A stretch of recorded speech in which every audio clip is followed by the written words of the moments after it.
Hi. Hi.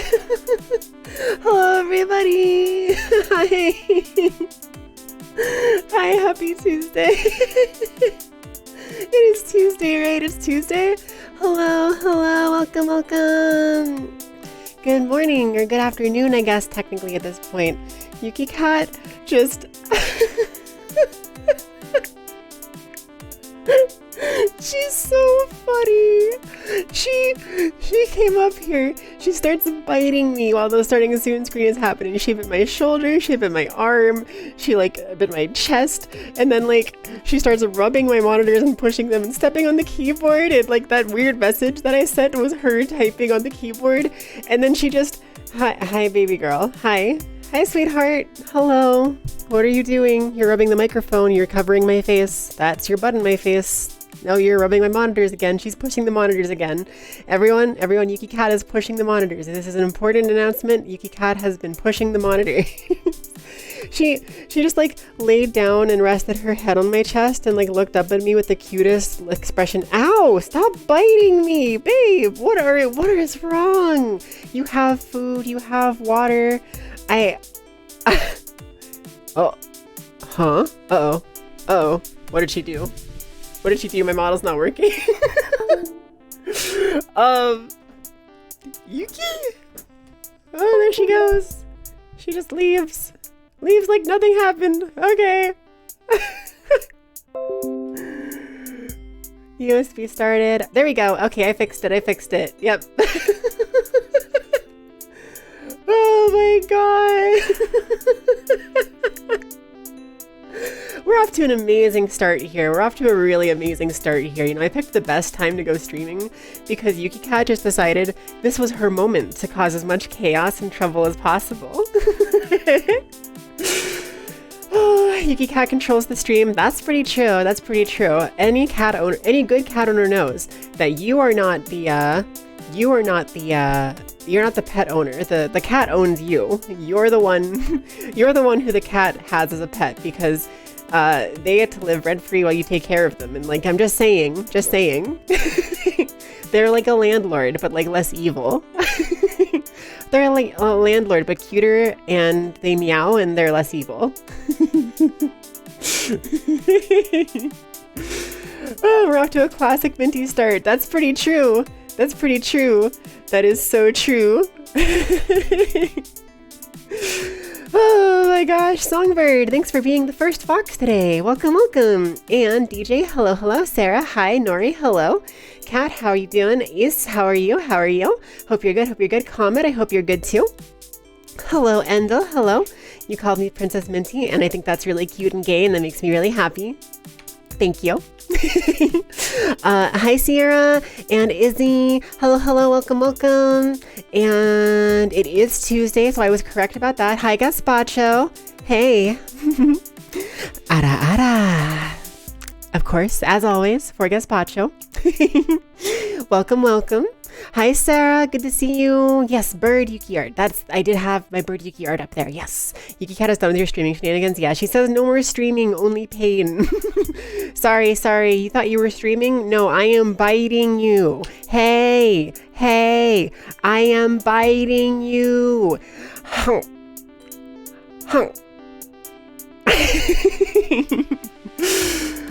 Fun fact, you can easily tell Windows 10 apart from 11 by the USB disconnect sounds. Understandable. Yeah, I keep on denying the upgrade to Windows 11. It keeps on being like, hey, you qualify for, hey, do you want a free upgrade to Windows? We have a free upgrade to Windows 11 for you. Would you like Windows, hey, do you want Windows 11? Click here for Windows 11. And I'm like, please, I have a wife and family. I have pets to take care of. I have a stream. I have so many things to live for.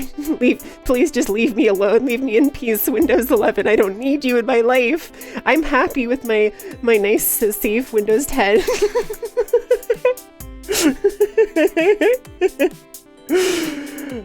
Next time you get a new PC, you're going to Linux. That's so understandable.